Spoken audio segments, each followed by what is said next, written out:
마음에 큰 기쁨이 있는데 문득 제 청년 시절에 그 요셉과 관련된 하나의 그 기억이 떠올랐어요. 지금 제가 이름을 잊어버렸는데 어떤 철학자가 한 말씀이었는데 그게 제 가슴 한 부분에 있다 다시 깨어났는데요. 이런 내용이었습니다. 세상이 너무도 험하고 앞으로 남은 20세기의 사반세기, 그러니까 제가 1975년에 그걸 지금 본 것 같죠. 이 20세기 남은 사반세기와 앞으로 21세기를 맞이하기 위하여 진정 인류에게 필요한 것은 성경에 나오는 요셉의 교훈이다. 우리가 이것을 배운다면 우리가 다음 세기를 가장 유익하게 준비할 수 있을 것이다. 어떤 철학자가 했는지 모르겠어요. 혹시 아시면 제게 좀 알려주시면. 그래서 사반세기가 20세기에 남았다는 거 보니까 1975년이었던 것 같고 벌써 21세기에 들어와서 2020년입니다. 약 45년 전의 철학자의 예언이었습니다. 그러면 잘 알려진 요셉의 이야기에서 배워야 할 새 시대와 새 세기를 맞는 우리가 배워야 할 그 교훈이 무엇일까? 시대와 어둠의 혼돈이 더 심하면 심해질수록 요셉의 교훈은 우리에게 보석처럼 밝고 뚜렷하게 빛나오는 것을 볼 수 있습니다. 그 보석 요셉의 교훈이 뭘까? 첫 번째가 꿈을 잃지 않는 것이었지요. 우리가 지난주에 이걸 살폈습니다. 아름다운 소망의 꿈을 꾸는 한 인류에게 파멸은 없다 이것입니다. 소망을 갖고 있는 한, 아름다운 꿈을 꾸는 한 인류는 파멸이 없으며 요셉의 꿈은 우리 주 예수 그리스도께서 이루신 구원에 비친 것을 우리가 압니다. 두 번째 교훈은 죄의 유혹을 단호하게 끊는다는 것입니다. 죄의 유혹을 끊어요. 요셉은 친위대장 보디발의 집 소유를 모두 관리하면서도 재물에 일절 손대지 않았습니다. 부인이 유혹했을 때 넘어가지 않았습니다. 굳은 의지로서 죄의 유혹을 막아냈습니다.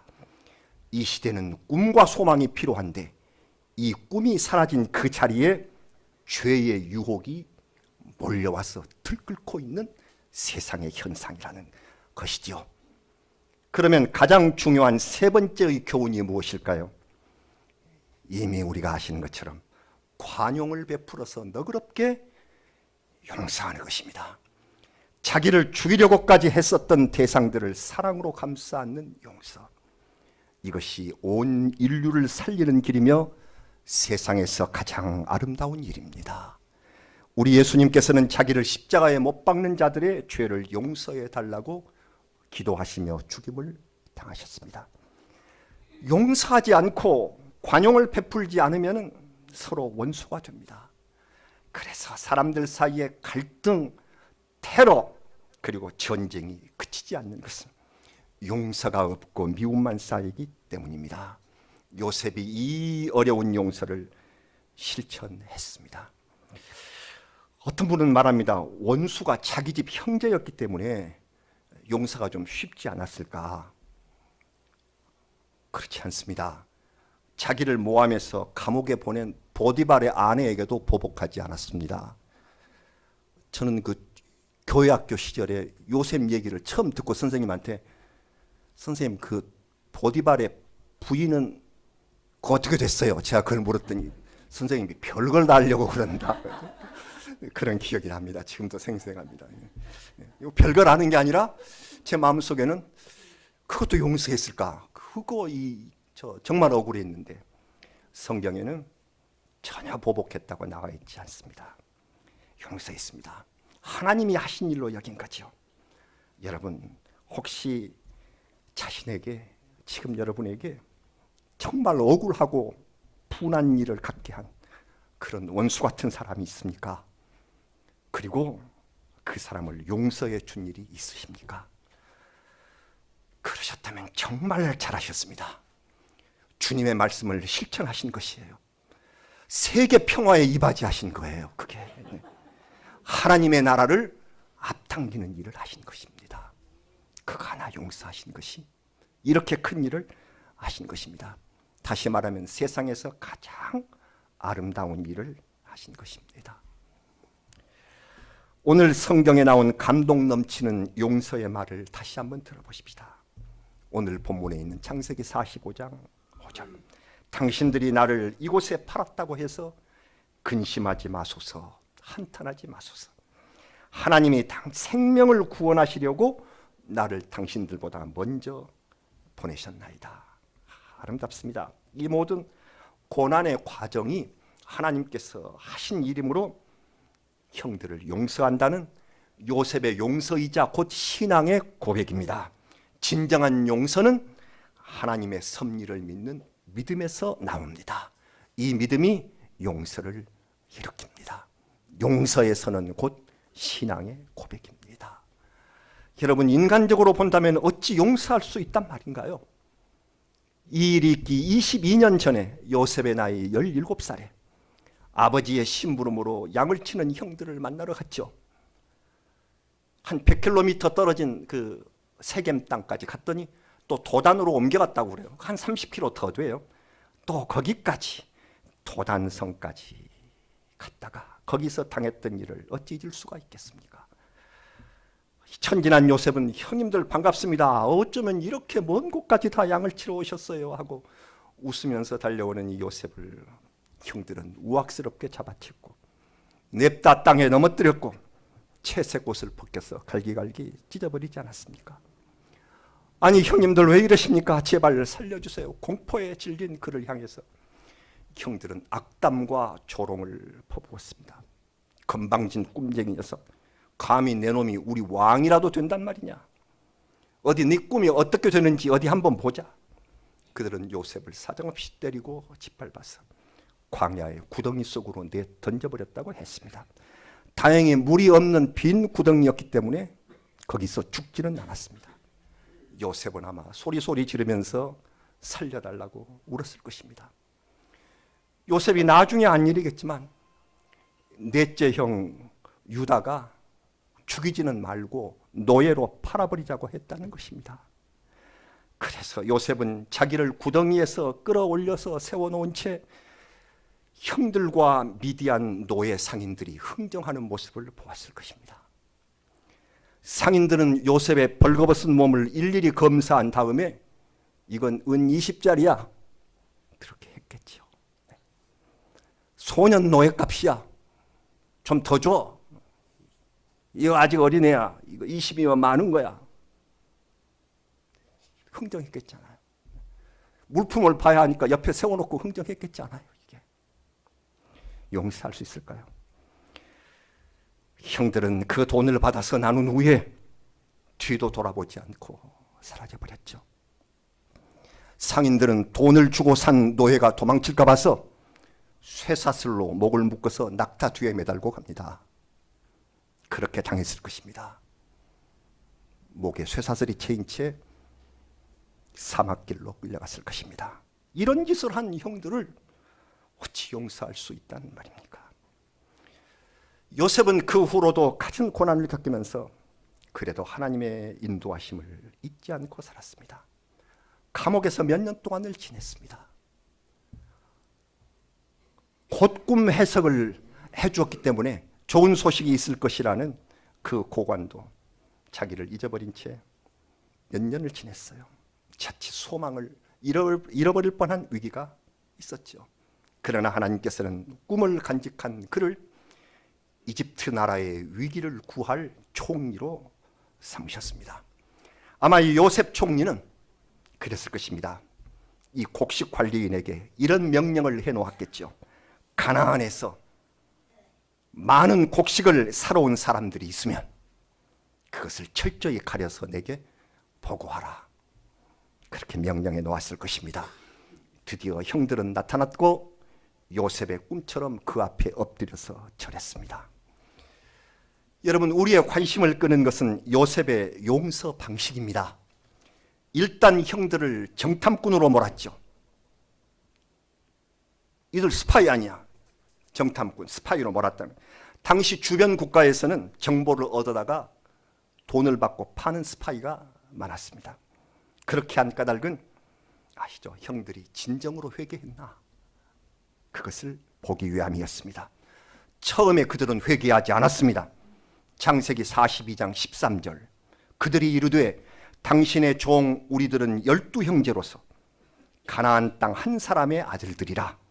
막내 아들은 오늘 아버지와 함께 있고 또 하나는 없어졌나이다. 이렇게 보고를 했습니다. 하나는 없어졌다. One is no more. 하나는 no more. 없었어. 모르겠어. no more. 요셉에게 저지른 범죄를 은폐하고 있습니다. 그런 그들을 요셉은 짐짓 모질게 대했습니다. 너의 막내 아우를 데려와. 그래서 너희의 진실함을 증명하라.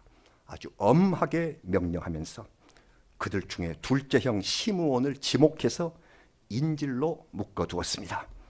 시므온은 요셉을 죽이려 했었던 주동자였을 것입니다.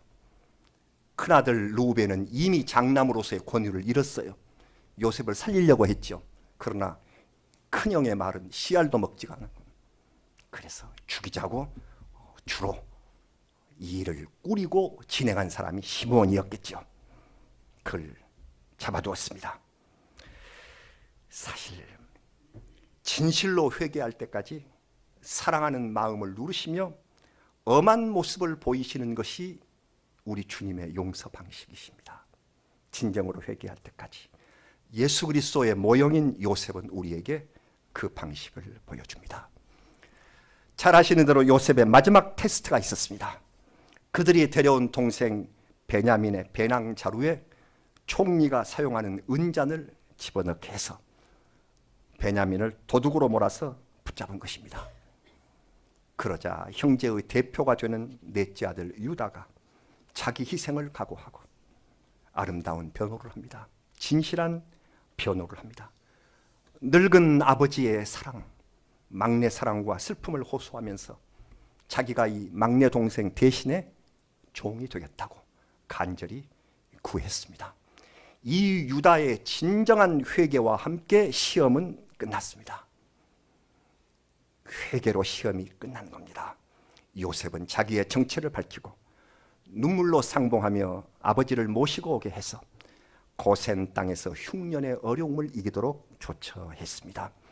하나님은 회개하는 자를 용서하시고 이미 계획해 놓으신 은총의 비전을 밝혀주십니다. 생명을 구원하시려고 먼저 보낸 사람을 통해 은혜의 자리를 예비하신 후에 회개한 우리들을 그리로 이끄시는 하나님, 이것이 요셉을 통하여 우리에게 보여주신 하나님의 용서의 방법이십니다. 사랑하는 여러분, 요셉의 용서는 참 아름답고 감동적이었습니다. 사람들은 바로 이곳이 구약에서 가장 아름다운 기록이라고 말합니다. 구약 성경 가운데 제일 아름다운 기록이 여기다. 사람들이 그렇게 말합니다. 요셉의 용서와 형들의 회개가 서로 어울려져서 가슴이 뜨겁기 때문에 그래서 아름답다. 사랑하는 여러분, 그래서 우리 주님께서는 회개하면 용서하라. 회개하면 용서해야 합니다. 누가복음에 있는 예수님의 말씀입니다. 누가복음 17장 3절과 4절 말씀. 너희는 스스로 조심하라. 만일 형제가 죄를 범하거든 경고하고 회개하거든 용서하라.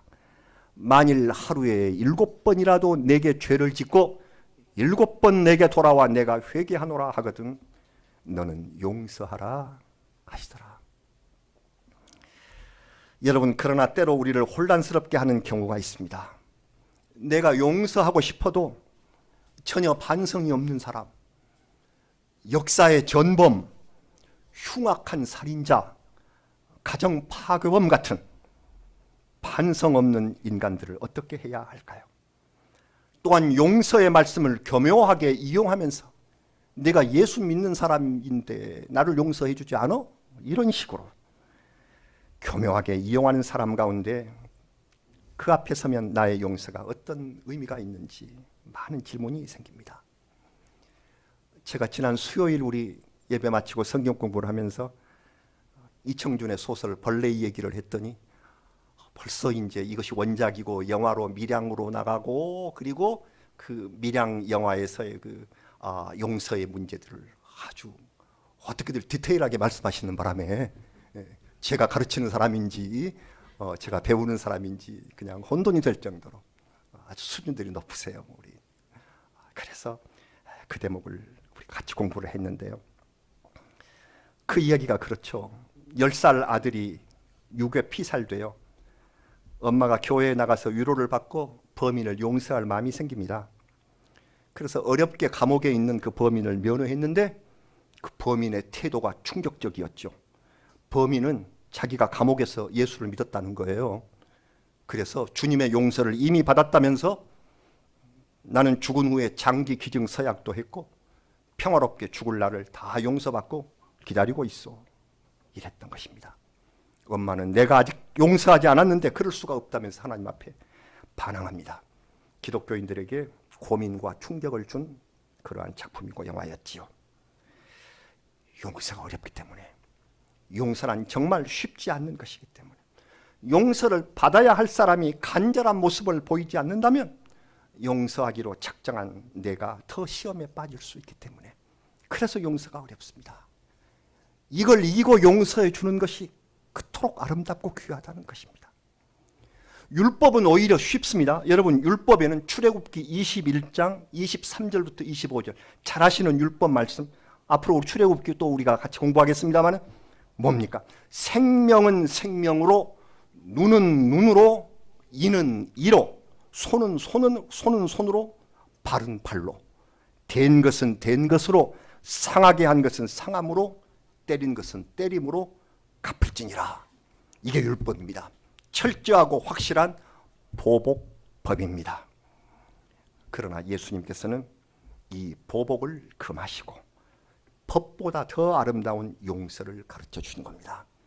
예수님의 가르침은 용서가 법 위에 있다는, 세상의 법은 이러하지만 법 위에 용서가 있다는 주님의 말씀입니다.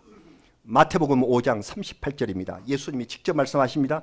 또 눈은 눈으로, 이는 이로 갚으라 하였다는 것을 너희가 들었으나, 자, 너희가 들었으나 그렇다면 어떻게 해야 할까요? 그 이하에 있는 마태복음 5장 39절부터 42절. 나는 너희에게 이르노니 악한 자를 대적하지 말라.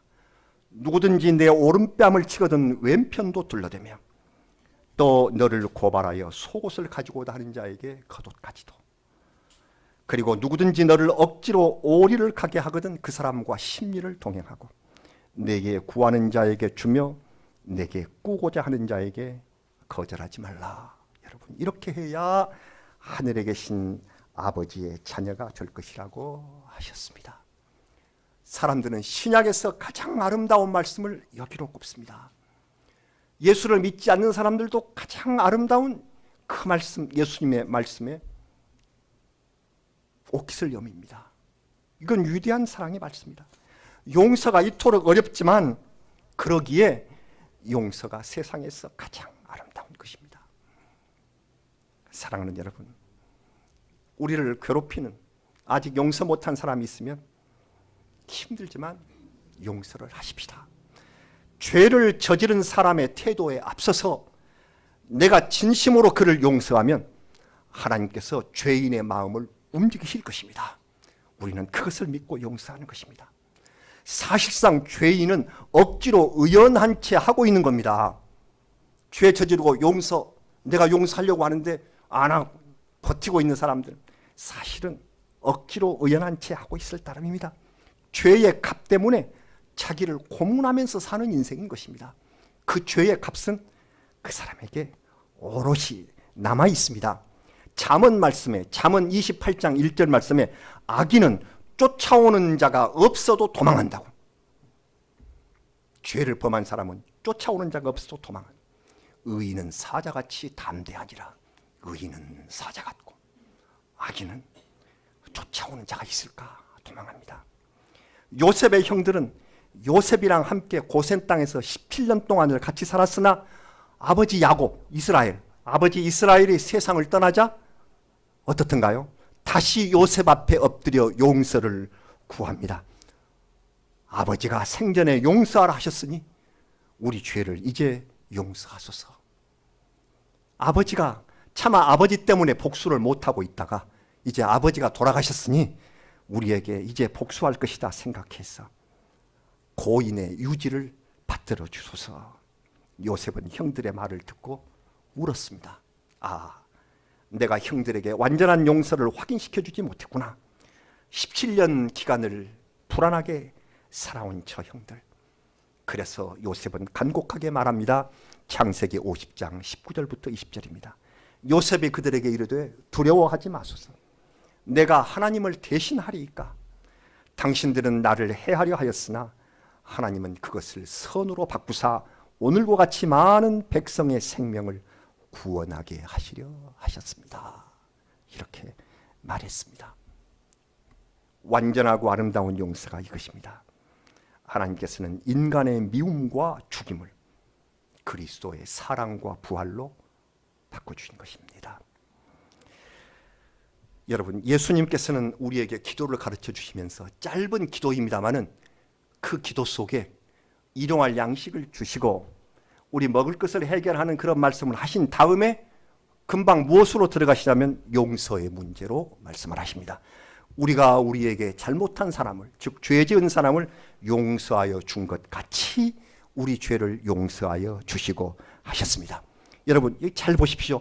우리가 사람을 용서하는 것이 전제나 원인이 돼서, 그래서 내가 다른 사람을 용서하여 준 것 같이, 영어로도 as라는 부사를 씁니다. 그것과 똑같이, 그런 것이 같이, 내가 다른 사람을 용서해 준 것 같이, 그것처럼 우리가 하나님의 용서를 받는 결과입니다.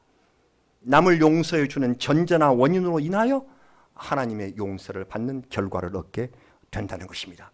이것은 용서받기 위해 하나님께 조건을 제시하는 것이 아니라 하나님의 용서를 구할 수 있는 최소한의 자격입니다.